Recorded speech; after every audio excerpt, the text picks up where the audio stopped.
राहुल गांधी अब लोकसभा सांसद नहीं रहे। गुरुवार को 2019 में दिए उनके एक विवादित बयान पर मानहानि केस में सूरत कोर्ट ने उन्हें 2 साल की सजा सुनाई। शुक्रवार को लोकसभा सचिवालय ने संविधान के अनुच्छेद 102(1) और जनप्रतिनिधित्व अधिनियम 1951 का 4 धारा 8 के तहत राहुल को अयोग्य घोषित कर दिया। सवाल उठ रहा है कि क्या लोकसभा सचिवालय के फैसले को सुप्रीम कोर्ट में चुनौती दी जा सकती है? जवाब है हाँ, राहुल गांधी ऐसा कर सकते हैं। इसे और अच्छे से समझने के लिए 2022 में हुए सपा विधायक आजम खान के केस पर नजर डालते हैं। 27 अक्टूबर 2022 को रामपुर की कोर्ट ने हेट स्पीच के केस में आजम खान को 3 साल की सजा सुनाई। अगले ही दिन उनकी विधानसभा सदस्यता रद्द कर दी गई। तुरंत ही चुनाव आयोग ने उपचुनाव के लिए एक नोटिफिकेशन जारी कर दिया।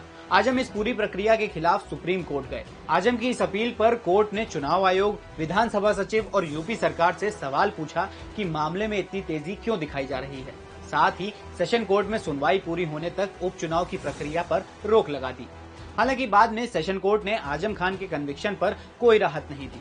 यानी आजम की तरह राहुल गांधी भी अपनी सदस्यता रद्द करने के लोकसभा सचिवालय के नोटिफिकेशन को सुप्रीम कोर्ट में चुनौती दे सकते हैं। सीनियर एडवोकेट कपिल सिब्बल के मुताबिक अगर हायर कोर्ट राहुल की कन्विक्शन रद्द कर देती है तो उनकी लोकसभा सदस्यता बरकरार रहेगी।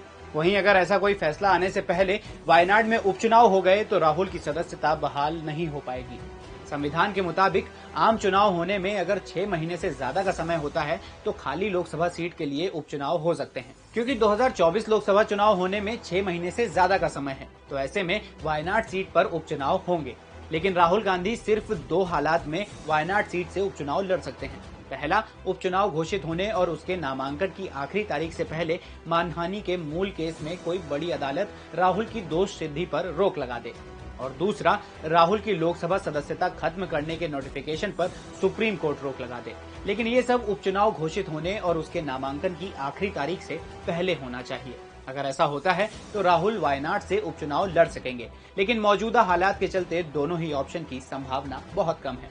अगर राहुल को कहीं से कोई राहत नहीं मिलती तो इस सिनेरियो में उनकी कानूनी लड़ाई 2 मोर्चों पर होगी। पहली, मानहानि के केस में दोषी करार दिए जाने के खिलाफ, और दूसरी 2 साल की सजा के आधार पर सदस्यता रद्द करने के नोटिफिकेशन के खिलाफ। अगर मानहानि केस में राहुल की दोष सिद्धि रद्द नहीं होती है या उस पर रोक नहीं लगती है तो उन्हें 1 महीने बाद 2 साल की सजा काटनी होगी।